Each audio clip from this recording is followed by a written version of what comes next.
When are Arsenal going to sign some players? That's what we're going to talk about today, plus potential exits, plus sell on clauses, all that and more in today's Arsenal Transfer Show.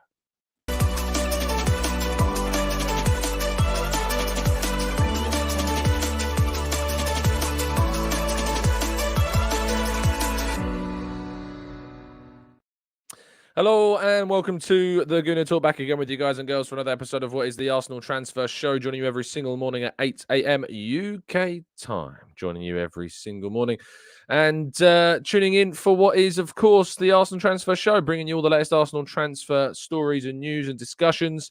And hopefully you'll be joining me as well in the chat box. I can see plenty of you fantastic people in there already.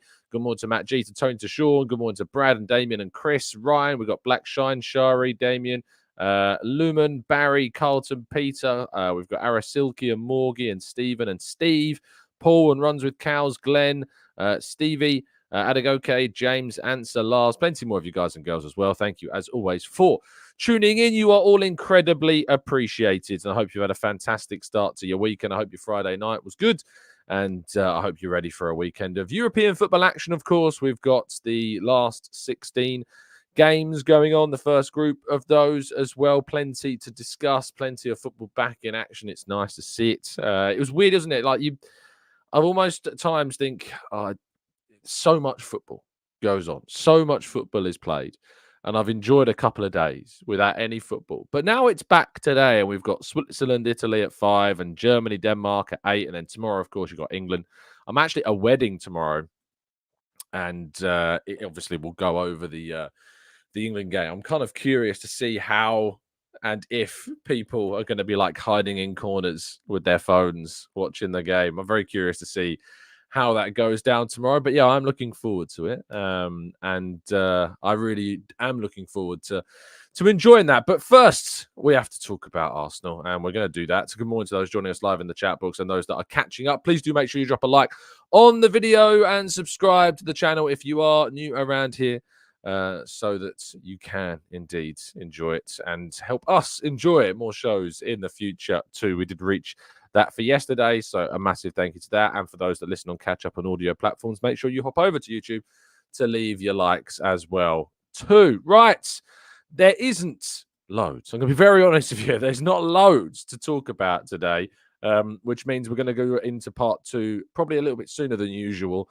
to tackle some of your key questions as to what you're thinking and to what you're asking. And I think one of those key questions to answer, of course, as well, is where are the signings? When are the signings going to happen? We're going to have a bit of a discussion about that in part 2 as well.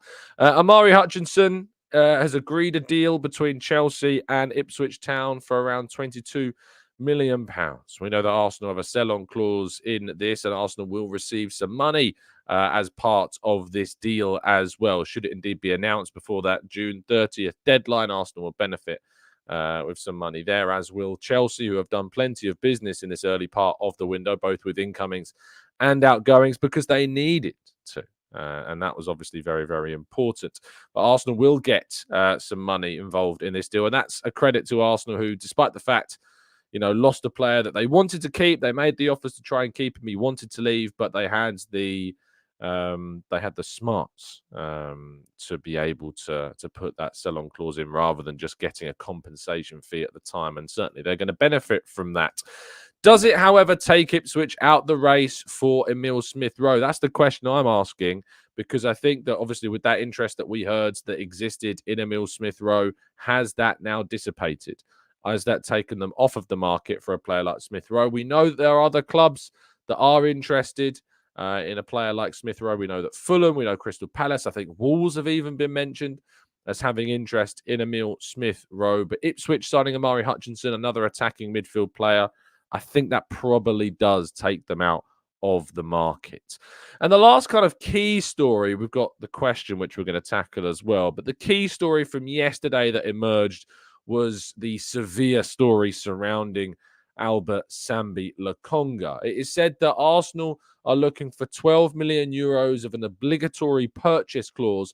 However, Sevilla would very much like this to be an option to buy rather than a purchase kind of requirement at the end of that loan. Arsenal are pushing hard. Arsenal will hope to get that deal done, but it may be that a compromise is found in the end, and that Arsenal have to accept it'll be an option to buy if Lokonga does well. 12 million euros, 9 to 10 million pounds. It's a player, of course, Arsenal spent about 15 to 17 million pounds on back in 2021. He's not progressed. He's not been able to showcase the potential that Arsenal saw in him when he was at Anderlecht, but getting more than half of what they paid for him in the end probably isn't too bad. It's a frustration, but it's money, and it brings in some important funds for this summer for a player, of course, who had no future with Arsenal. So it's a frustration, but it's the reality. And I don't really think many people could expect much more than that for Sambi Lokonga during this window, especially considering the injuries that he suffered and the fact he's only got, a year or so left on his Arsenal contract. I think just over a year on his Arsenal contract as well. But the question is when are we going to see some players? When are Arsenal going to find those targets? When are we going to sign those players? Well, we're going to tackle that question in part 2. So make sure that you tune in for that and throw those questions to the chat box and give your thoughts on this as well right after this.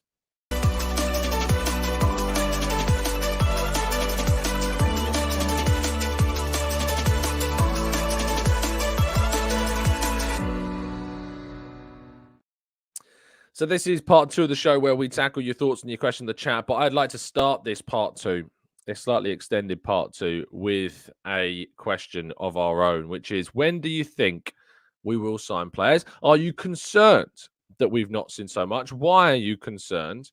Or are you very much on the other side of the camp, which is that you understand the situation, you understand why we're not necessarily seeing too much business go on right now, and that you're very calm about it? So let us know what your thoughts are on kind of the Arsenal situation at the moment, about where we are at. Nordinov starting us off at one end of the spectrum, saying if Edu doesn't deliver, he has to go. I'd love some clarity on that. What do you mean doesn't deliver? What does that quantify? Tell us, because so far, Edu has delivered us a squad that has competed for 2 back-to-back Premier League titles and re-established ourselves as title challengers again, taking us within 2 points of Manchester City. So I really am kind of curious and you said a successful window. What is that? I need explanations. You're giving me vagarities. I need to hear specifics. Tell me what a successful window looks like. What is that, and what would that be? Because I can't measure success if I don't know what I'm measuring it against. Dunn says, I hate the silence. We need a midfielder, a backup for Saka, a striker, or a player who can win us games that matter, like City and Liverpool away. Yet Edu is silent. WTF is going on? The silence is killing me. I mean, I think we can probably not expect Edu to come out and speak on this. We might get an interview over the course of the summer tour. Of course, he'll be expected to fly out there with the team. So we might get a couple of interviews with him, but he's not going to come out and start addressing that. That's just not going to happen. Jürgen says, are you concerned that we don't sign anyone this window? Absolutely not. I'm not concerned at all. I'm very confident, in fact, that I think Arsenal will go out and do the business that we need to do, and that we will have a much stronger squad by the end of this window, because that's what I've come to expect. That's what I've come to understand from Arsenal and from this team and from this recruitment group, that they continually, year on year, strengthen the team and put us into positions that are much higher and much more competitive. So I've got no reason to be, concerned at this stage. Omar says, I really like that we are disappointed with the Lokonga valuation. Of course we should be. I mean, when you think about the price tags we've put alongside Eddie Nketiah, Aaron Ramsdale, Smith Rowe, we're looking to get as much money as possible. But we are realistic as a club as well. We're realistic, but we know that those valuations have to be high for those types of players. But for a player like Lokonga, it's 10 million quid is about what you're going to get at the end of the day for a player like Lokonga. Maximir says, Omari Hutchinson has a market value of 22 million without playing much or at all in the Premier League, whereas Lokonga has given some decent performance for Luton Town and Crystal Palace, but doesn't merit even 50 million. Yeah, that is the reality. Because, and I'll tell you for the reason as to why, and why there's a difference between Lokonga and why there's a difference between him and Omari Hutchinson. Lokonga is now 24 years of age, and Omari Hutchinson is only 20. Omari Hutchinson, of course, played last season throughout the Championship with a side that got promoted to the Premier League, playing 44 matches of those Championship games, chipping in with 10 goals and getting 6 assists. Meanwhile, Lokonga played less than half of the available Premier League fixtures for Luton. Injuries considerable and restrictive on his season. His contract, of course, at Arsenal is thinning, and the interest in Lokonga is not that widespread either. You know, Hutchinson had interest from other clubs, but also there was interest from Chelsea to keep him, and there was an openness to keep him in the squad. But the bids that Ipswich have come in with, of course, has which are the club, of course, that had him on loan. So there's also that side of it where it's had Luton perhaps stayed in the Premier League, maybe we would have seen them make a move for Lokonga. But because Luton were relegated, it was very different. You've got a promoted team coming up with plenty of money to spend, as promoted teams do. Luton Town going down into the Championship. It's a very different scenario. So there are very clear differences. And also there's another reason as to why Chelsea wanted to raise that price up, and that's because Arsenal have a sell-on clause. Arsenal have got a percentage of that fee, so they had to raise the price so that Chelsea would get the amount of money that they wanted and not lose out on too much of it because of the sell-on clause that Arsenal have got. So the irony is, of course, that we talk about, you know, Lokonga getting us 10, but ironically, we're going to be getting some money from that Hutchinson deal as well. Peter Cook says, I'm very calm. Nobody else currently doing business other than those that are affected by FFP and PSL.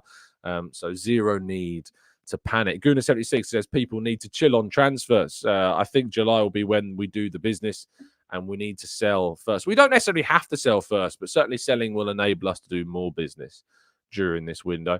John says, I'm not worried at all. None of our direct rivals are announcing any players and probably won't until after the Euros and the Copa America finish as well. P. Sharp says, clubs know Sambi is surplus to requirements at Arsenal. We can't expect loads of money. All the cards are in buying clubs' favours. Absolutely. Paul says, Tom, I'm very happy. I'm sorry, not very happy. Just I'm happy with our slow transfer progress this season.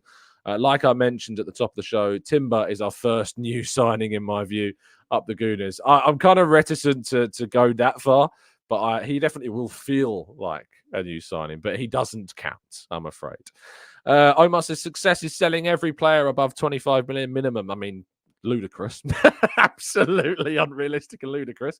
But if that's your measure for success, Omar, that's your measure for success, mate. Ben says, to break it down, in my opinion, this is the closest we have been to complete the squad. And we know exactly what we need in terms of positions. If he fails to deliver these and decent sales, a stronger squad, then he has failed. What we do know, obviously, is that there is a problem.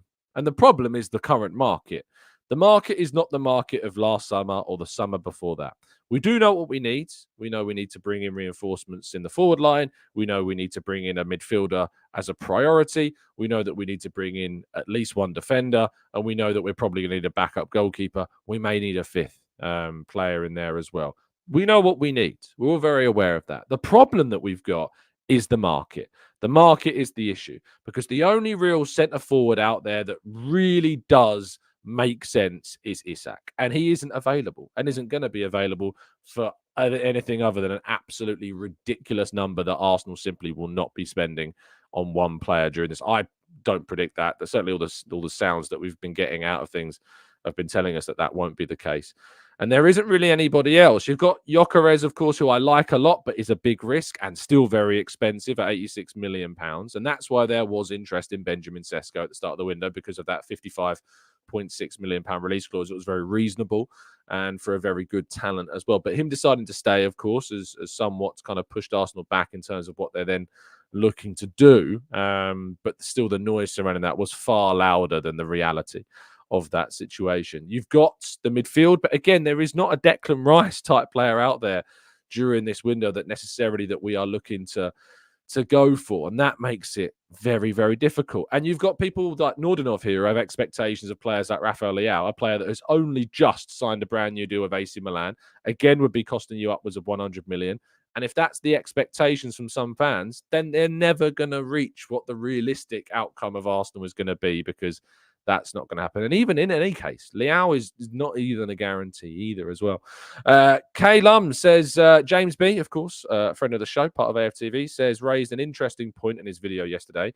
Even last year when we got our business done early, the signings weren't complete until mid-July. Not entirely true. We had signed Kai Havertz by this stage last summer. He was actually signed a year ago yesterday. So even without Copa America, even without European Championships, Arsenal's first signing was done on June 28th. That was when the first big deal was done. There were first kind of sounds about Arsenal bidding for Havertz 2 weeks prior to that.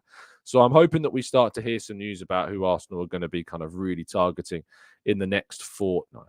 But Nordenhoff says, successful window for me means that we will have a complete squad to compete on all fronts and get rid of players that we know are not good enough. Again, still not specific enough. I do find that the biggest critics of Arsenal lack the specificity of their criticisms. Like, it's always very vague. It's always, there's never really a level of success. Like, if you ask me what Arteta has to do to avoid, being sacked in his next contract, I've been very clear about where my view is. Arteta has to get us a Premier League title or a Champions League title in his next contract. He's earned that next contract for me, but in that next contract, he must deliver a Premier League title or a Champions League title during that next contract for me to justify moving on forwards with him beyond that next deal. So I just wish we could see the critics be as specific as we could the supporters. It would be nice if we could get that. Raphael says, many thanks for your excellent show, Tom. Great to catch the live one today from Singapore. We'll need to trust Edu and Arteta to do the right thing and facilitate the transfers at the right times. Thank you for the kind words, mate. Very much appreciated. Cass says, I always said Arsenal will sign players after the Euros. I'm certainly not panicking.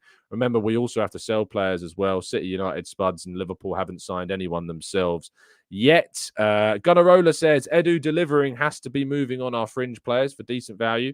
And if there's even a hint of a chance of getting Isak, we should be front runners again. There's no hint of that at the moment at all. Dakarai says, I understand why we haven't signed anyone yet. The quality of rumours surrounding the club makes this summer seem less organised and thought through than past windows where we did well, underwhelmed. I mean, that's certainly, again, not the case that there is a lack of planning. The club have certainly put a lot of work into this window already, and they're kind of strategizing about what they would do, lists of players, lists of different targets, potential movements. And what people also have to understand is that there are opportunities that do not open up until certain stages of the window. So David Raya, for instance, a good example. We weren't able to sign him until, midway through August, not even after I think it was that the Community Shield had happened. And that's because that opportunity had not opened up in the window until that point for Arsenal. And that happens at different points during different windows as well. Sometimes Arsenal have to force it on the final day, as they did with, signing Thomas Partey on deadline day. Sometimes they have to activate his release clause. Sometimes we have to wait later on in the window to sign other players as well, because those opportunities haven't yet opened up. And we're not going to panic. And it's, I'd much rather Arsenal were patient and measured in their approach than panicking and getting players in for the sake of it, just to make some fans feel better, because that's what's really, really important. Baron White says, if you look back at Arteta's signings, they mostly get done in July. Taking PSR into account in the international tournaments, Arteta's targets will be included in his contract talks as well. We've got to believe. Greg says, Romano said the sell-on clause was 15 to 20% last night, although that's obviously from a Chelsea source. I'm looking to get some clarity on that this week, so hopefully we'll get some clarity on that sell-on clause. James says, Tom, if every time a major project occurs, your boss have to step up and do their job, are you competent enough for that role? And every single year, of course, there is that new project, but there is also a long-term vision of things too, James. And so whilst there are expectations year on year, in the mind of Arsenal are meeting those expectations of continually progressing and moving towards our ultimate goals. There are short-term goals and there are long-term goals. And in the short term, Arsenal are progressing, and that's always been the target. The long term is, of course, winning the Premier League, winning the Champions League, and we are moving towards those goals. Sam says, I'm not worried about the lack of transfers. It's just annoying how the longer it goes on, a lot of our targets are getting snapped up or signing new deals like Elise and Sesko. Elise wasn't one of Arsenal's key targets during this window. Sesko, certainly you can put down as a player that Arsenal were interested in, but Elise was not one of those. Boss says, yo, Tom, is there any way that we could play with two Erdegaards instead of a Xhaka and Erdegaard type? I'm assuming that doesn't mean cloning our captain and more so bringing in a player of Ødegaard's skill set, but for the left centre mid position. I think that there's definitely scope for that. And I think that when it comes to the idea of playing Rice at 6 and playing with 2 attacking midfielders, that does appeal to me a lot. And I think it could be something that we see if indeed the player that we can sign becomes available. But it does seem that Arteta likes Rice playing further forward as well, which is also important. Derek says, morning, Tom. Not really transfer talk, but with the high demand of tickets, do you know if the Emirates can increase the capacity? It's very difficult, Derek. There's a lot of planning permissions that are in place, or building restrictions that are in place. So it's difficult to see Emirates ever expanding their capacity. And to be honest, I don't think that however much we increase the capacity within the limits that it was even feasible to do, I genuinely don't think it would make much of a difference on the demand for tickets right now. Olu says, hey, Tom, spot on. Omari's transfer is similar to Willox. He had a successful loan and was bought by a club, similar to Balogun, who went to Liga, of course, after a loan. Yeah, it's 2 great examples. You know, you look at Lokonga. Lokonga was decent for Luton, but ultimately suffered significant injury issues, and yet people are moaning that we're only going to get about 10 million, if that, you know, for him. And then you've got someone like Hutchinson, who had a really good season at 19 years of age for Ipswich, who then got promoted, have plenty of money to spend. Willock scored so many goals for Newcastle in that successive run of games. And then you've got Balogun, who scored plenty of goals as well for Orms, who I've not had to try and pronounce the name of in a very long time. And both of them earned very good moves. So if you're comparing the two, you've got to put the context in. And if you're expecting Arsenal to get as much for, Lokonga as Chelsea have for Hutchinson, you've just ignored the context in its entirety, sadly. Temi says, there's Bruno Guimaraes, of course, with the release clause has now expired in Guimaraes' contract, and there isn't really a feeling that Newcastle are going to want to let him go. All of that talk around Newcastle needing to sell before the deadline, I've always been saying to you that it's been overblown and hyperbolized. They have not needed to desperately sell anywhere near as much as what people previously made out. And that was always very important. And says, calm down, everyone. Transfers during summer tournaments are always slower. Better the club take their time for the right players than rush and have another Tavares and Lokonga situation. says, any market opportunities that we should look at, like Osimhen, who is like to leave then stay? I mean, Osimhen for me is not a player. People ask me all the time, why aren't you that keen on Osimhen? I often tell them, the data just doesn't support the idea of spending that amount of money on that particular player. It never does enough to convince them as to why that's my view, but that's my view. And that's obviously key. Heavyweight says, Tom, they put all their eggs in one basket with Sesko, hence why they're not going for a striker. Again, not true. Arsenal didn't put all their eggs in the Sesko basket. There was interest in Sesko. He was a player on the list of such strikers that they were interested in. There was a market opportunity at the start of the window potentially to try and sign him. But his preference was to stay at Leipzig. So, no, it's not a case of them putting all the eggs in a basket. Coming from someone who's been very informed on that side of the deal, it's simply not the case that was the case. Baguma says, we shall make signings. My only worry is that they won't have enough time to bed in and acclimatise. That is obviously the downside of the patience, the downside of the waiting for the right opportunities, waiting for the right players, is that it doesn't give them as much of a time to integrate. But again, it's still more important, much more important, to get the players in. It's much more important to get the players in that are right for the club. That is the most important thing ultimately, because if you don't do that, then it's going to hurt you more in the long term. Omar says, Tom, ludicrous is not being able to sell a player who's 24 years of age above 50 million. No matter how you try to make sense of it, it's borderline madness. We'll never forget Guendouzi as well, no matter the circumstances. I mean, Omar, you should be in this job, mate. I mean, you really should. It seems you're so confident of being able to do it. I don't know why you're not in Edu's position, to be fair. If you're telling me that it's important not to get a 24-year-old, going for that amount of money, I mean, I don't know why haven't you been snapped up by one of these clubs? Surely you should have been snapped up by one of these by now. I can't believe it. It's I empathize with where you're coming from, but let's not beat around the bush. When you see like Jack Harrison leaving Manchester City for like 10 million quid, when you see Nemecha going to Wolfsburg for less than 10 million quid for Man City as well, we're not the only club that let these players, leave for smaller amounts of money, depending upon their situation. You don't tend to see these players go unless they've had very successful loan spells. Potentially they're homegrown and still a young age as well. But I really don't know how anyone would have expected us to break even on what we paid Anderlecht, which was between 15 and 17 million pounds. I just don't know how you expect Arsenal to have broken even on that deal. I really don't. I don't understand how you can expect Arsenal to have broken even. I mean, a really good example. Let me find a good comparative example. I'm going to go to Liverpool because obviously they're another team, that are looking at trying to basically, challenge for the title. You look at someone like Marko Grujic, right? Marko Grujic was a player, of course, that was really highly thought of when he was first initially brought in at a younger age by Liverpool. They signed him from Red Star Belgrade back in 2016. So when he was 20 years of age.